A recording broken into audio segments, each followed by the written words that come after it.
Hello, hello, hello, my beloved women of the world.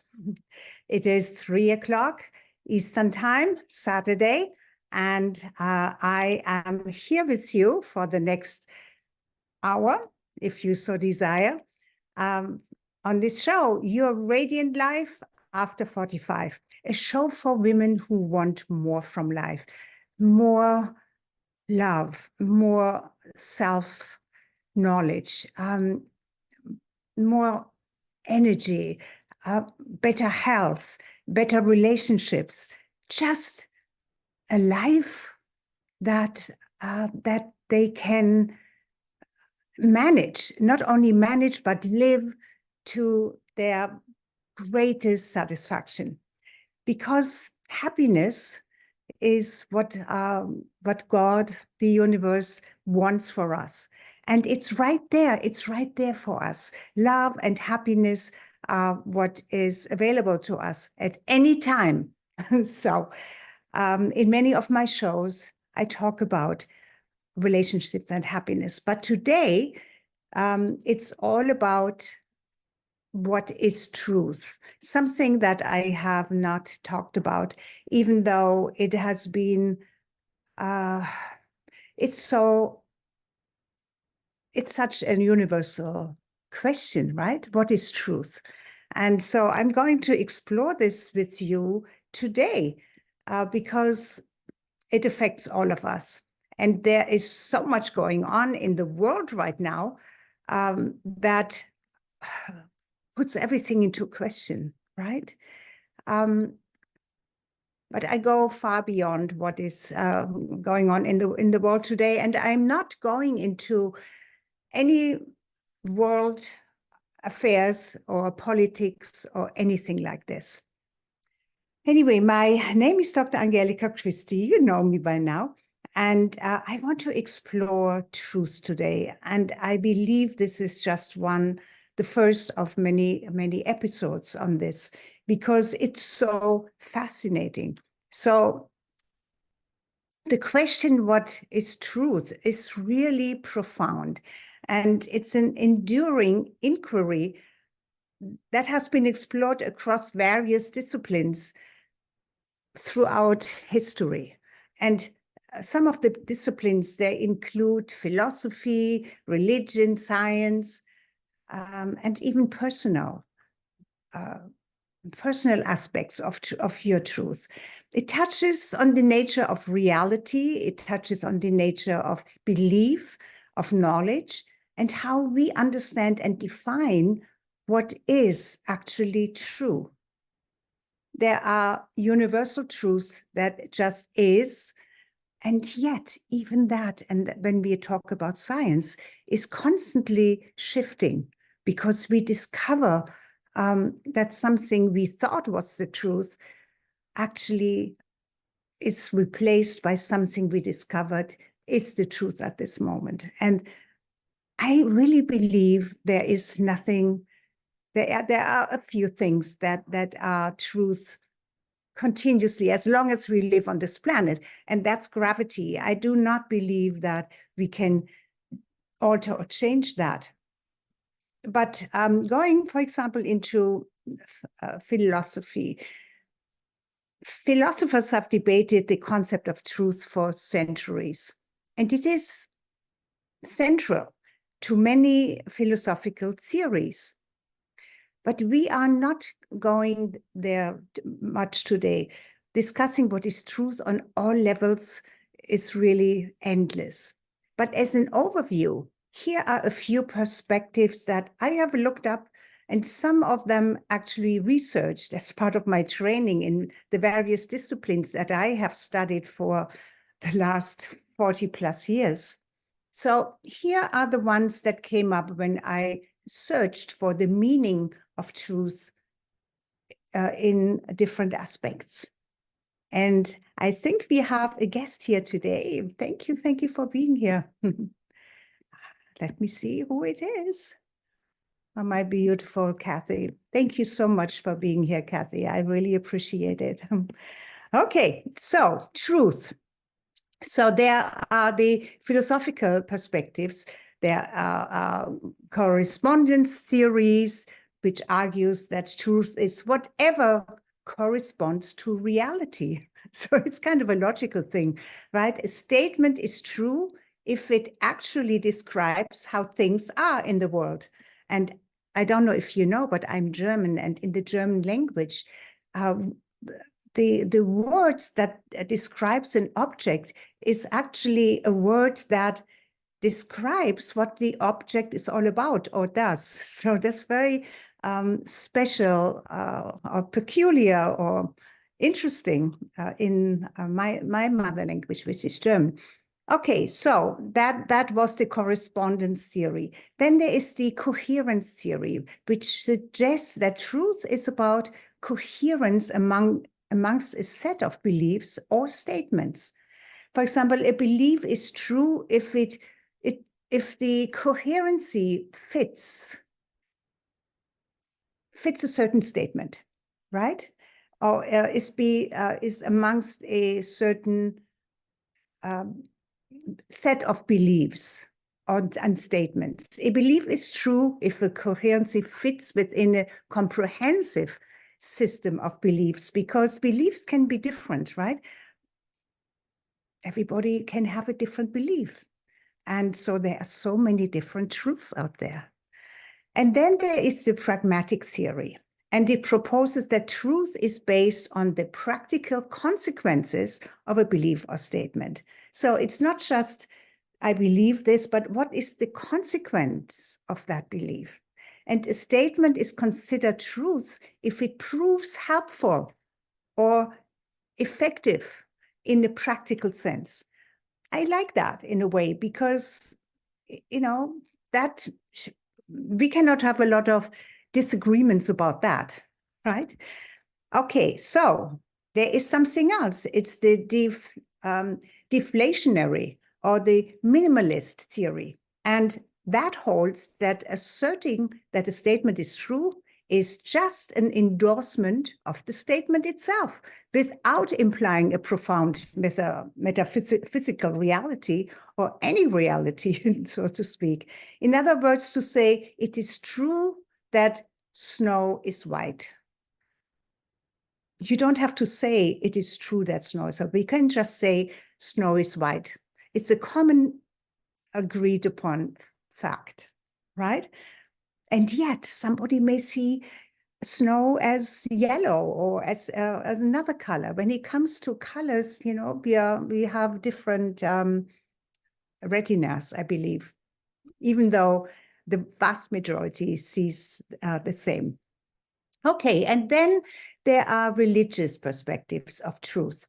In religion, truth often relates to doctrines and divine revelations, believed to be ultimate or absolute truths that actually transcends human understanding. So we cannot understand it anyway. So we may as well just agree or believe and accept it as truth. So different religions have their interpretations of truth grounded in their sometimes over thousands and thousands of years has been moving from one group of people to the other. But then there are also the sacred texts that have been written, like in the Christian mythology. It's the scrolls, right? The antiquity of the discovery of the ancient scrolls that are sacred texts, and also from experience, spiritual experience. All right. So and all of these perspectives, there is so much more to say about it. But in our time today, I just want to get to something specific. So let's just go through this rather quickly. Scientific perspective in science is really supposed to be fact, and theory is supposed to be evidence-based and withstand critical scrutiny. But scientific truths are considered provisional and are subject to revision, right? In light of evidence, because something else was discovered. In this aspect, I was, and I'm still very much interested, and became quite passionate about the incredible damage that non-evidence-based or millennial truth has pushed down our throats for the sake of making money. So scientific should be evidence-based, right? And even in nutrition, which is an area of my interest, and medical, which is in the naturopathic, non-allopathic medical area, it's my interest as well. But it has been, for example, I am a nutritionist. I have studied, about 30 years ago, I have studied nutrition. And I can say that everything I learned is totally upside down, is not the truth anymore. So you see, there was supposed to be this scientific truth about what the body needs and what nutrition is, and that has been totally overhauled. It's really upside down now. And to me, it makes much more sense. I was never too comfortable with the truth about the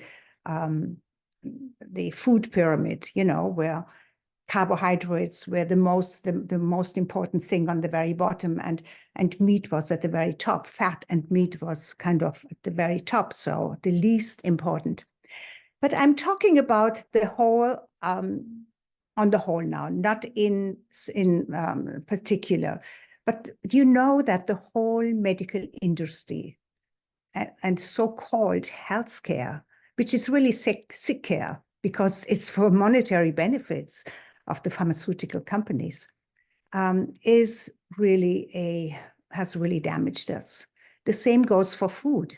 We do not eat our correct human food anymore, but it degenerative and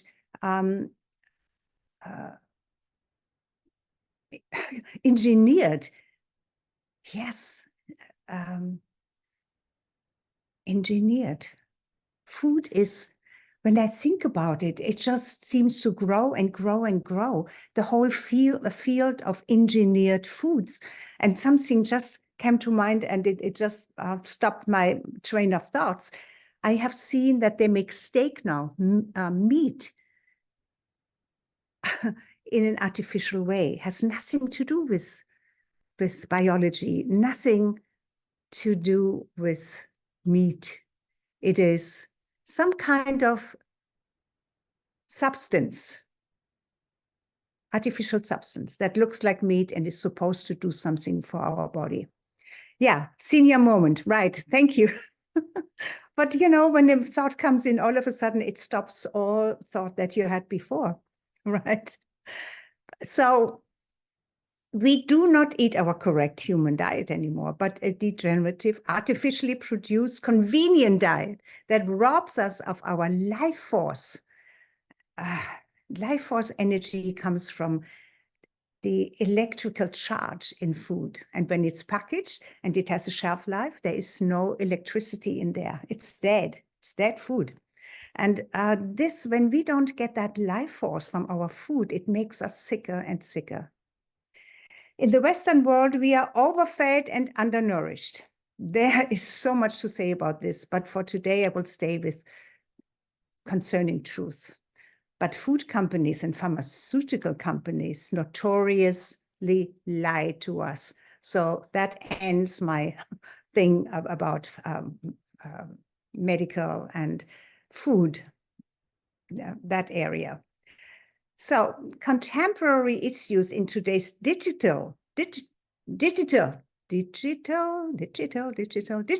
world, and AI and everything that has just mushroomed.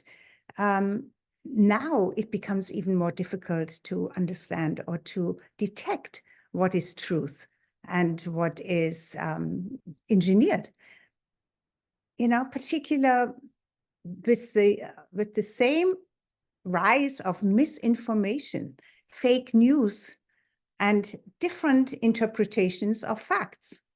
So the question of what is truth also intersects with discussions on media and literary and freedom of speech and the role of trust in society and in institutions. But again, I do not want to go there. I just want to mention it. So what is truth really remains a central inquiry that invites continuous exploration and dialogue. It encourages critical thinking. That's what I really want. I want you to start critical thinking. Yes, let me just see what Kathy said. Yes, right? It's upside down for sure. Yes, we don't know what to believe anymore. What is truth? It has...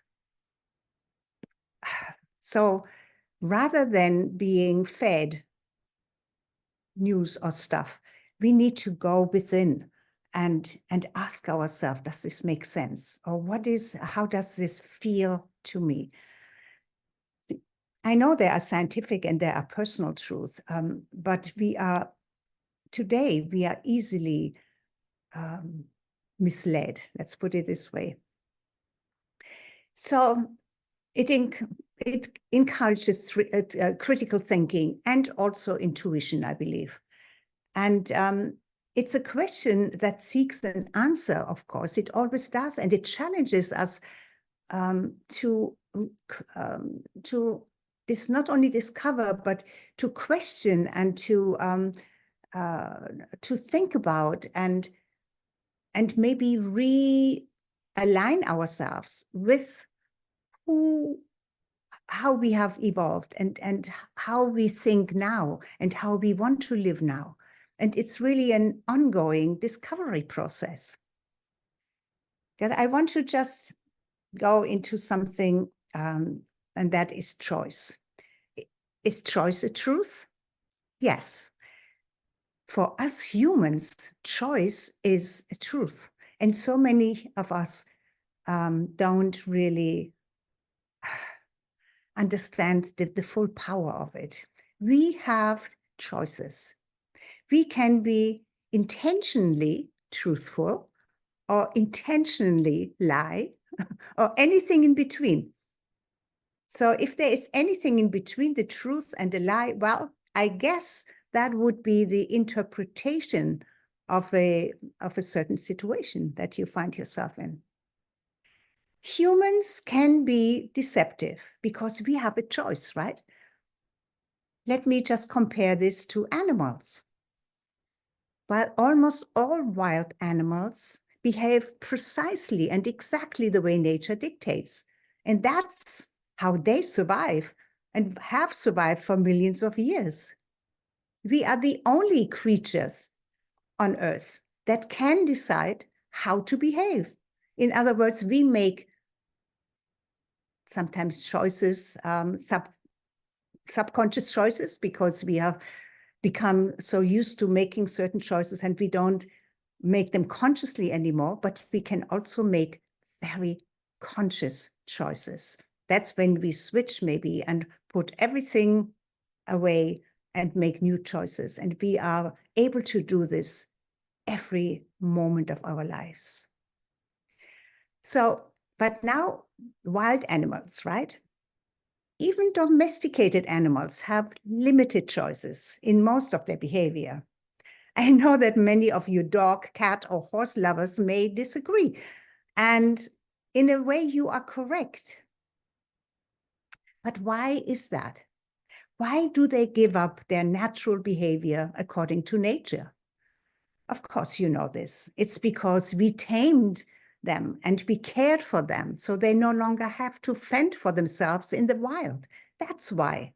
And over such thousands of years, a long period of time. The truth is that evolution happens continuously and everywhere on the planet. Actually, when you think of how we humans, we Homo sapiens, used to live tens of thousands of years ago, we can agree that we too were rather wild, and our only focus was solely on survival Our ancestors survived, and so that's why we are here now. So when you think back, you know, we killed, we were wild. Yes, we had to survive. A truth that very few are aware of or even want to think about is that we humans are on a very dangerous path of self-destruction. And I know I really suddenly jumped into a totally different area of thought. But I want to go there for a purpose. We are on a path towards extinction on our planet, and it is solely instigated by us humans. The wild human would not have done what we have been doing in the last couple of 100 years. We have over-domesticated ourselves with comforts of always available food and shelter. You would be shocked to see how violent we used to be, let's say 100,000 years ago. You wouldn't recognize yourself. Because you encounter the almost human-like behavior of your beloved pet, the domestication of horses, dogs, and cats altered their genes, and therefore it altered their behavior to a certain degree. You would not play kitty kitty with the wild cat, right? Like a cougar, a lion, a tiger, a panther, right? Or believe that you can jump on a wild horse and ride it. No, you can't. Or believe that a wild wolf is harmless and you can just pet it. No. The more evolved and sophisticated an animal or any living creature becomes, the more complex its behavior will become. So I think that ends what I wanted to say about us humans compared to animals and our domesticated animals, which are all truths that we experience, right? And now I want to get into other kind of truths that you may find interesting. And I made actually yesterday a whole list of things that I wanted to mention. Oops, you see this now. Because I find it fascinating. First of all, we know that there is no such thing as we are not solid. We are 99.9% empty space. But here is the thing, empty space is not empty. Because nothing contains something seething, that nothingness contains something that is seething with energy and particles that flit into and out of existence at warp speed. So what is the condition of the vacuum? According to modern understanding, even if all matter could be removed from a volume, it would still not be empty. A volume of, let's say, a cubicle of 1 centimeter by 1 centimeter cubicle. You suck everything out, nothing in there anymore, and it's still not empty. Because what you cannot remove is a fluctuation. It's also called dark energy, transing gamma and cosmic rays, neutrons, not neurons, but neutrinos, and other phenomena of quantum physics. I have not studied quantum physics, but we are confronted with more and more quantum physics. In modern particle physics, the vacuum state is considered the ground state of matter, which means all matter, that's it. It's that state of the vacuum. I find that truth fascinating and able to see the incredible possibilities of changing even because how does this relate to our physical body? To changing our physical body with intention, desire, and focus, because we see our physical body as solid, right? But if we can imagine, and it is true, that we are actually not solid at all, but we have this incredible space. We are mostly space that is teamed with energy and possibility. Isn't that incredible? How that stimulates your thoughts and imagination of what is possible in our lifetime, because we are discovering all of this within our lifetime. And at the same time, we are also at a very critical time in history.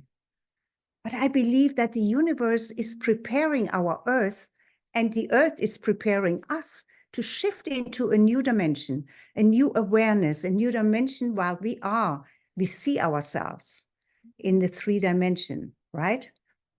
3-dimensional space. And I'm not going into what the 4th and the 5th dimension looked like, but are you not curious and want to know more? I want, and I am continuously studying this, because this is our future, and it's going to happen so much faster than you can even imagine. So here are some other facts that are true for you to ponder. So you are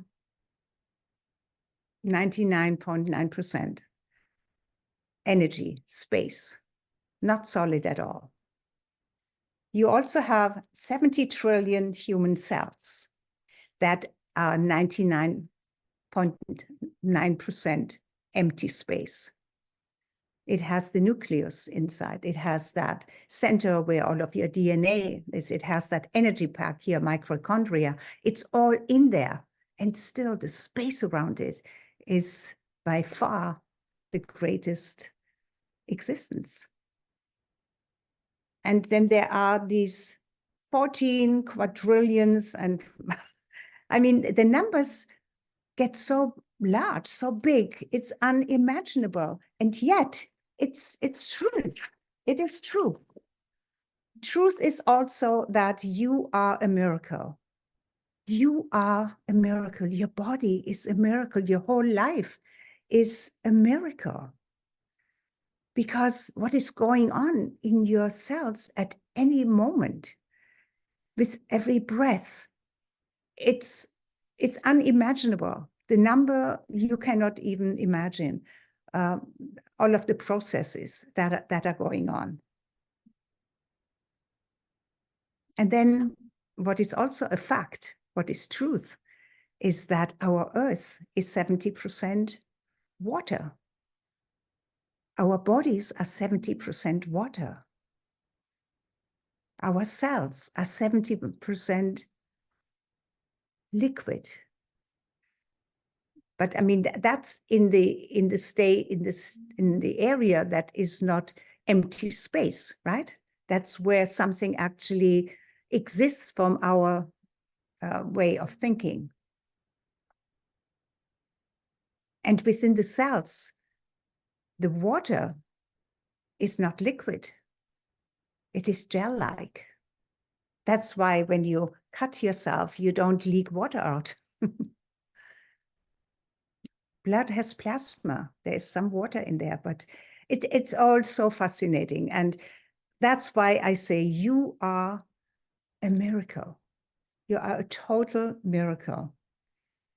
And if you just ask yourself, who am I? What am I?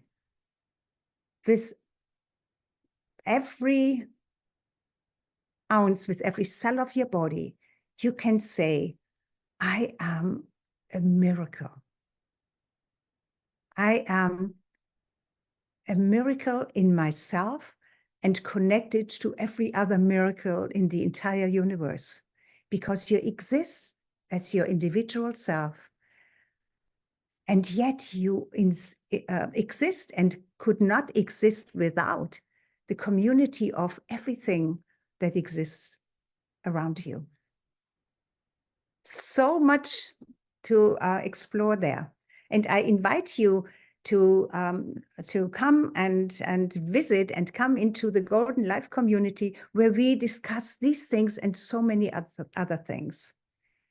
And the link for this, I hope by now, is in under my bio. If not, then it is thegoldenlifecommunity.com. And come and explore life with us. Women 55 and over, the wise ones, the ones that came here to make an impact and change the world and create the earth that we want to live in, that we want our children and every generation that comes after us want to enjoy.